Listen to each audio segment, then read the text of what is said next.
एक गांव में अर्जुन और नवीन नाम के दो भाई रहा करते थे। अर्जुन की आर्थिक स्थिति अपने भाई नवीन के मुकाबले बहुत कमज़ोर थी। एक दिन गांव के मुखिया के साथ नवीन अपने भाई की दुकान पर आया। अरे कैसे हो मेरे भाई? अर्जुन बस ईश्वर की कृपा है भाई। अरे तुम मुझसे केवल 6 महीने छोटे। अर्जुन हम दोनों ने बर्तन की दुकान भी एक साथ ही शुरू की थी, मगर देखो ना आज मैं कहाँ हूँ और तुम कहाँ हो।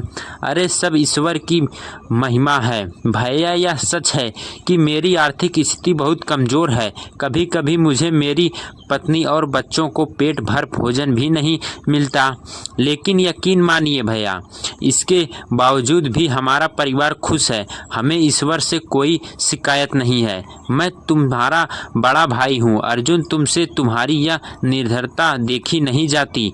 जब अपने बच्चे को अच्छे स्कूलों में शिक्षा प्राप्त करते हुए देखता हूँ और तुम्हारे बच्चों को तुम्हारे साथ दुकान पर काम कर लगा हुआ देखता हूँ तो मेरे दिल को बहुत ठेस पहुँचती है। आखिर मैं तुम्हारे पिता समान हूँ।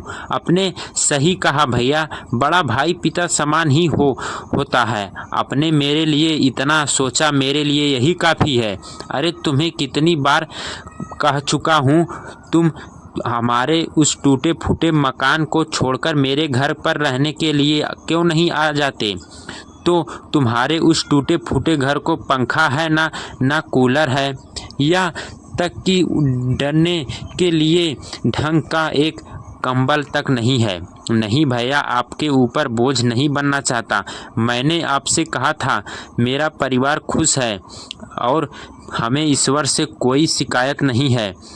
यह अरे देखो अर्जुन, मैं तुम्हारा बड़ा भाई हूँ, तुम्हारे भले के लिए ही कहूँगा ना। तुम्हारा वो टूटा फूटा घर जिस ज़मीन पर है, वो ज़मीन एक हाईवे के किनारे पर स्थित है। आजकल हाईवे के किनारे की ज़मीन के दाम अच्छे खासे मिल रहे हैं। मेरी जान पहचान भी है। तुम कहो तो मैं खरीदार से बात कर लेता हूँ। तुम्हें अपने उस मकान की अच्छी कीमत भी मिल जाएगी और तुम उसके बाद एक नया व्यवसाय भी शुरू कर सकते हो और दूसरा मकान भी खरीद सकते हो। नवीन की इस बात सुनकर अर्जुन गहरी सोच में पड़ गया। तभी नवीन के बगल में खड़ा हुआ गांव की मुखिया मुस्कुराते हुए बोला, अरे नवीन बिल्कुल सही बोल रहा है अर्जुन। आज के दौर में कोई कौन सा ऐसा बड़ा भाई होगा जो अपने छोटे भाई के लिए इतना सोचता है। नवीन दिल का बहुत ही स्वच्छ और तुम्हारी बहुत चिंता करता है। देखो मैं जानता हूँ कि यह फैसला तुम्हारे लिए कठिन है। तुम कुछ दिन और सोच लो और अच्छी तरह समझ लो। मुखिया जी सही बोल रहे हैं अर्जुन, और जब तक तुम मेरे घर में आराम से रह सकते हो वैसे ही हम दोनों भाई हैं।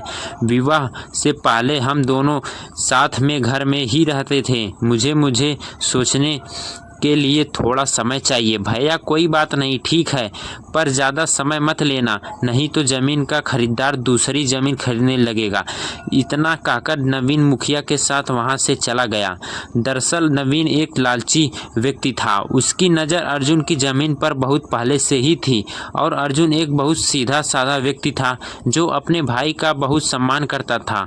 नवीन ने बंटवारे में दौरान भी संपत्ति में काफ़ी घाघला भी किया था। उसकी बेईमानी को सिर्फ अर्जुन और नवीन के पिताजी जानते थे, मगर अर्जुन को बताने से पहले ही वह इस दुनिया से चले गए। अब नवीन की नज़र अर्जुन के उस मकान पर थी जो कि हाईवे के बगल में एक झोपड़ी के रूप में थी।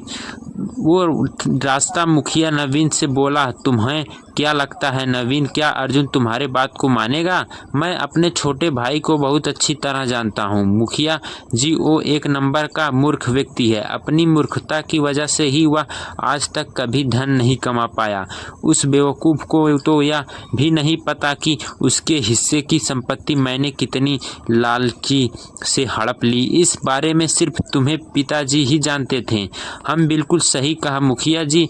पिताजी नवीन को इस बारे में बताते ही जा रहे थे कि रास्ते में ही उनकी तबीयत खराब हो गई और वो अचानक चल बसे। तो यह अर्जुन की ज़मीन हड़पने के बाद तुम उसकी दुकान भी हड़प होगे।